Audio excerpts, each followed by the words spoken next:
parle de quoi? On parle des IPV, donc IPv2S, IPv3, les deux box du moment, enfin plutôt surtout celle-là. Celle-là un petit peu moins, l'IPv2S un peu moins, un peu plus discrète. Du coup, on va parler donc d'une box qui fait de 7 à 60 watts et d'une box qui fait de 7 à 150 watts. Deux super box, deux super produits. Je vais pas en parler plus tout de suite, on va passer au gros plan et je vous dirai ce que j'en pense après, hein. Vous savez déjà ce que j'en pense, vous voyez sur mes photos, j'ai que ça. Euh, donc franchement, ouais, super produit, on passe au gros plan, le plus moins, on voit comment ça va, puis je vous laisse aller, à tout de suite. Donc nous voilà en gros plan du coup avec l'IPv2S, box de chez Pioneer for You. Là je l'ai en black. Pourquoi? Parce que je trouve qu'une box black, je trouve ça plus joli. J'ai eu la l'IPv3 en silver, bon bah elle a déconné donc du coup j'ai dû la faire un SAV, mais du coup pour le coup ouais je les préfère vraiment en noir. Donc du coup on va pas attendre plus, on va l'ouvrir pour voir ce qu'il y a à l'intérieur. Hop. Donc elle est livrée de base avec des vis BTR et avec deux vis cruciformes comme celle-ci qui sont dans un sachet à côté avec le chargeur. Donc elle est comme ça à l'intérieur, donc du coup le logo Pioneer for You ici, avec le numéro de série ici, la petite pastille d'authentification comme quoi c'est bien Pioneer for You qui l'a fabriqué, que c'est pas un clone. Voilà, mais il y a déjà eu de l'utilisation, il y a encore du juice ici.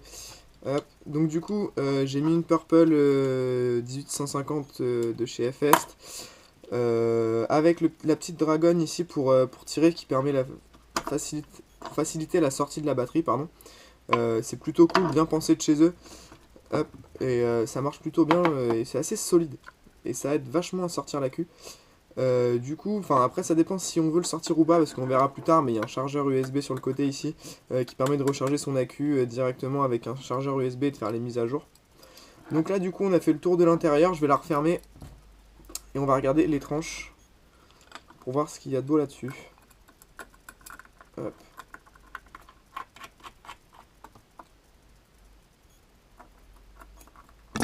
Voilà. Voilà. Hop, on vérifie. Voilà. Donc du coup, on commence par là. Donc ici, qu'est-ce qu'on a? On a l'écran donc où il y a marqué Pioneer for You quand on l'allume, IPv2S. Après, on arrivera dans le menu. Ici, le bouton Fire qui sert à lock unlock forcément comme sur toutes les box et toutes les cigarettes électroniques classiques.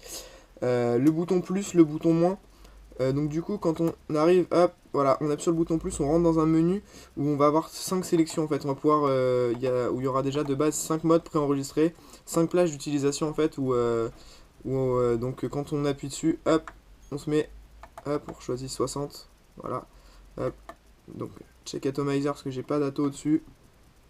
Voilà, on appuie sur le plus, voilà, on rentre dans le menu, donc là 10, 11, 30, 40 et 60 watts. Donc on va se mettre à 60 watts, hop, voilà. En fait ça permet de, au lieu de à chaque fois de faire, voilà, de monter, descendre, on a des plages préenregistrées, je trouve ça plutôt cool. Ça évite de galérer pendant 10 ans, même si c'est assez rapide, à monter, descendre, ça c'est plutôt cool avec les plages qu'on utilise le plus souvent. C'est plutôt sympa. Au-dessus, on a notre pin 510 sur ressort avec une vis aussi qui est réglable. Notre switch tactile, toujours activé sur l'IPv2S. Hop, de l'autre côté, on a juste une petite plaque avec le logo Pioneer for You avec des espèces de petites étoiles. C'est plutôt sympa. Moi, perso, j'aime bien, ça fait un petit style. Sur la tranche du dessous, on a les trous de dégazage pour la batterie. Le port USB, enfin micro USB pour la charge et puis les mises à jour software et les mises à jour software. Ici on a 3 petits trous qui servent de trous de dégazage et du coup aussi il y a aussi une espèce de petite LED rouge où on voit en fait quand ça charge, ça permet d'utiliser un témoin lumineux. C'est cool, comme ça on voit quand ça charge ou pas parce que ça prend pas tous les chargeurs micro USB, je crois que le leur est propriétaire. Parce que je l'avais mis avec un chargeur de DNA30 et ça marchait pas. Du coup, hop, ici, on revient sur ce qui nous intéresse le plus. Hop. Bon, allume-toi, merci. Donc on va se remettre à 10 watts, hop, tranquillou. Donc ici, on voit qu'on a nos indications des watts. Là, ce que ça demande à la batterie, hop. Ici, ce que ça demande à la batterie en volts. Et ici, le ohm. Les ohms que vous avez sur votre atomiseur. Et, oh, merci.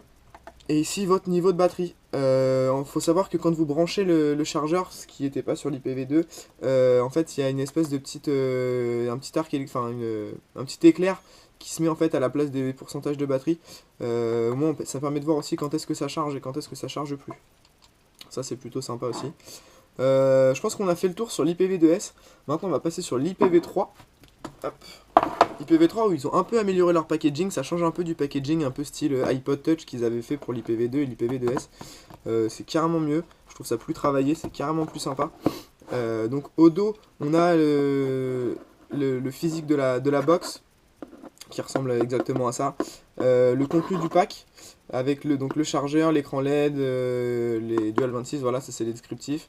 Les pictogrammes réglementaires, le logo. 7 à 150 watts, IPv3, bon bah les normes classiques et puis les petites informations de base pour la box.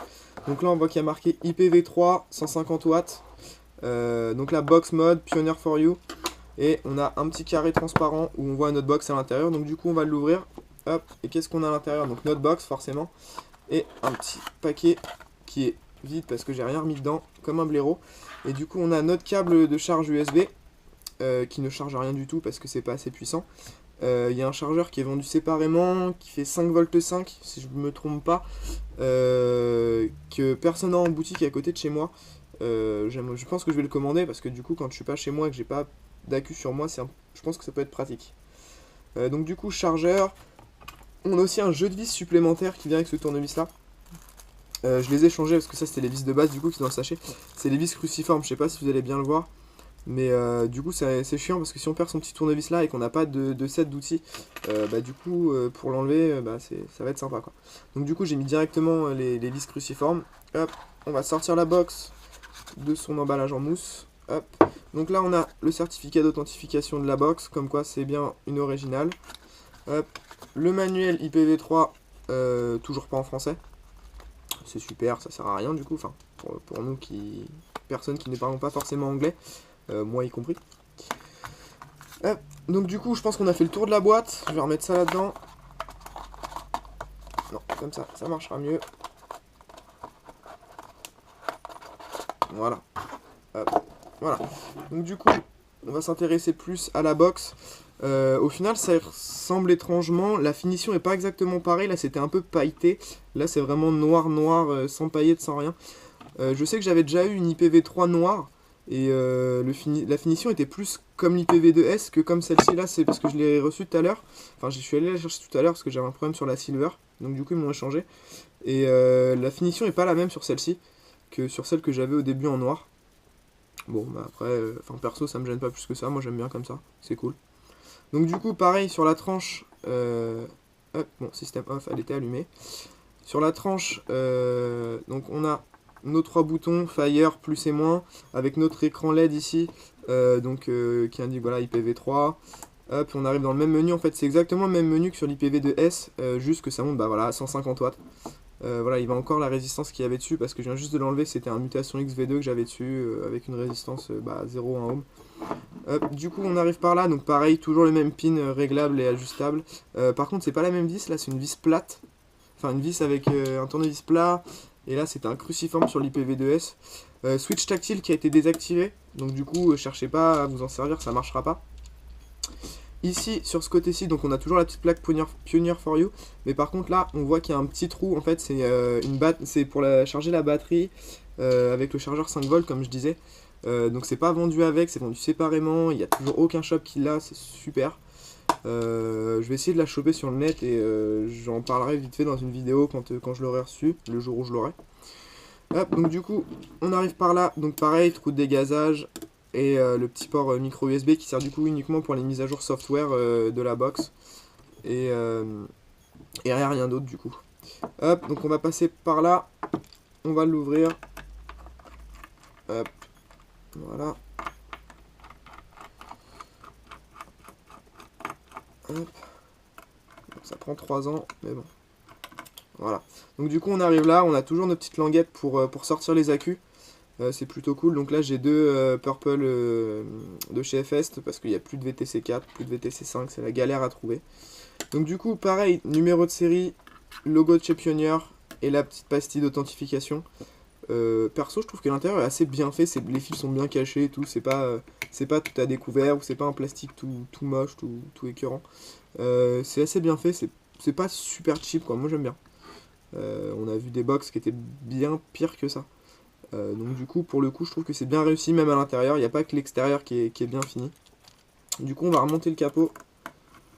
Hop.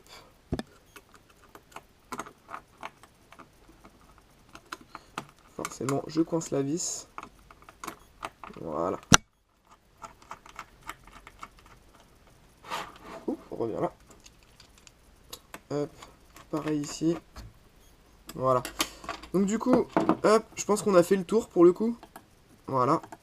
On a fait le tour. Je pense qu'on va repasser en gros plan, faire un petit plus-moins. Et puis du coup, on va regarder comment ça va. Et puis je vais vous laisser. Hein. Bon allez, à tout de suite pour le gros plan. Salut, donc on est de retour pour le plan large, pas le plan serré, hein, comme je dis tout à l'heure. Du coup, on va commencer par quoi? On va commencer par l'IPv2S. Au-dessus, j'ai mis un Lemo. C'est l'atto que j'utilise beaucoup en ce moment. Je mets beaucoup de Sub-Zero parce que je me suis flingué les papilles. Là, j'ai remis du Mother Milk pour voir si je vais sentir quelque chose. On va voir, mais bon, là, c'est surtout pour voir comment ça va. D'abord, on va faire le petit plus-moins. Sur cette box, franchement, j'ai pas trop de moins au final. Juste, franchement, la seule chose que j'ai à reprocher, c'est que moi, j'aime pas du tout les boutons. On prend les boutons de la RS-VAP par exemple, le bouton est juste énorme et moi j'adore. On n'est pas là à chercher son bouton, je trouve que c'est pas agréable au toucher en fait. Là au toucher c'est vraiment super agréable.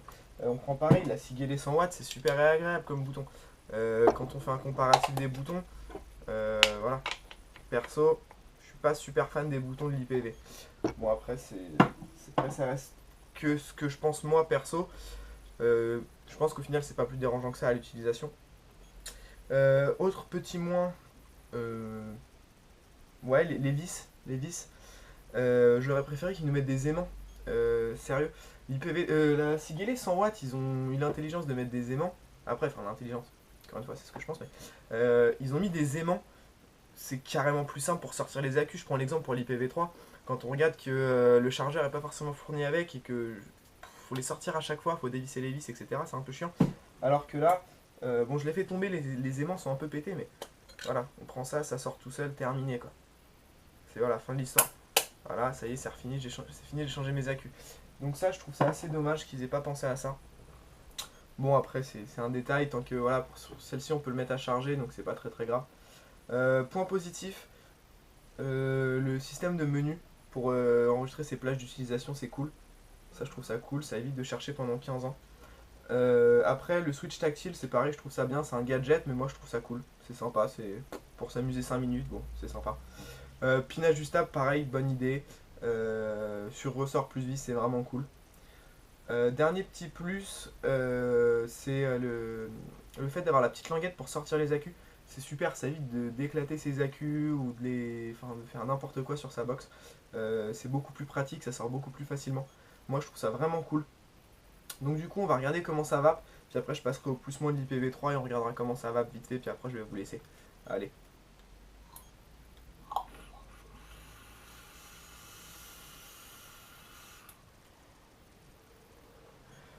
Pour un Atto ça marche quand même super bien avec un tank.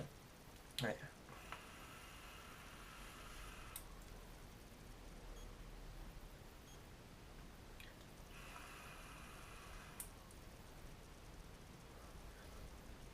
Donc ça va bien. Je lui demande 10 watts, il m'envoie 10 watts. Voilà.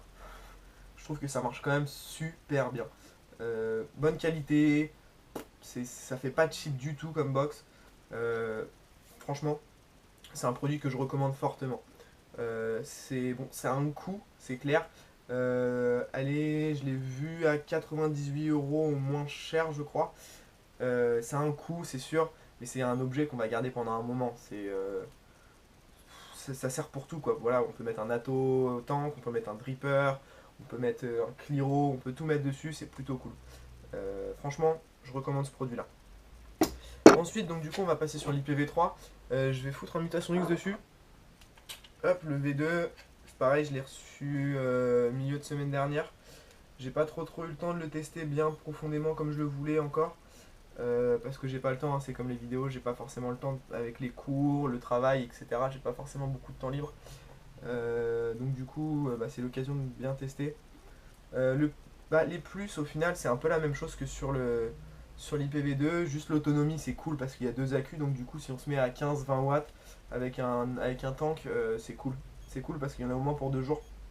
Le plus que j'ai fait je crois, c'était 3 jours et demi avec le Lemo. J'avais fini ma fiole avant de finir la batterie de ma box. Enfin, bon, c'est voilà, pour donner un ordre d'idée sur un 30 ml. Bon ouais certes va pas mal mais c'est plutôt de bonne autonomie. Pareil, la plage d'utilisation, c'est cool. Le chargeur 5,5 volts qui soit pas fourni avec, je trouve ça chiant. Le switch tactile qui l'est désactivé en laissant la pastille du tactile, dommage quoi. Dommage. Euh, Ensuite, après, voilà, c'est sensiblement les mêmes choses que pour l'IPv2S, hein. Franchement, c'est un produit de bonne facture. Je suis assez content de ce produit-là. Je suis là-dessus tous les jours avec la RS-VAP, je fais que ça. Je fais plus que de la boxe, mais mes cas ils bougent plus de mon socle. Je pense que ça va partir à la vente, hein, parce qu'ils ne servent plus à rien pour le coup. Du coup, on va regarder comment ça va, et puis je vais vous laisser parce que ça va faire une vidéo un peu longue sinon. Hop, je vais me mettre à 100 watts. Voilà, hop, 100 watts sur l'IPv3 avec les mutations XV2.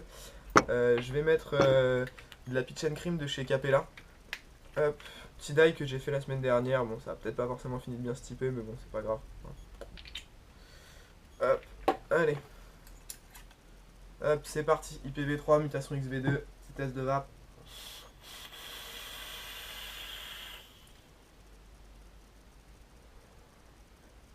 Ouais, ça marche fort. Je suis sur un montage dual 0,80 en nichrome, 6 tours. Franchement, il n'y a plus aucune saveur, hein, à ce niveau-là. C'est juste pour le nuage, hein. Après, il n'y a plus rien derrière.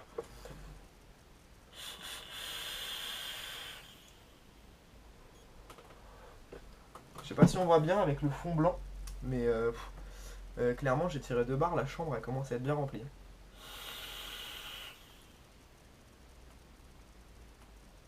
Voilà, ça marche super.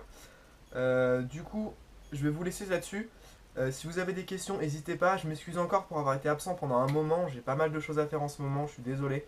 Je vais essayer d'être un peu plus régulier. S'il y a des choses que vous voulez que j'améliore, n'hésitez pas. Je vais bientôt relancer un concours. Je dis pas ce que ce sera. Voilà.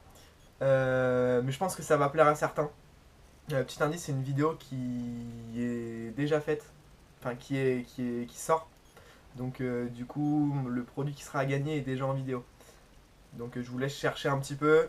Et puis je ferai ça je pense début de semaine prochaine. Je vais essayer de faire ça le plus vite possible. Dès que j'ai les produits, je vous lance le concours. Allez, sur ce, je vous laisse là-dessus. On continue de vaper. À bientôt.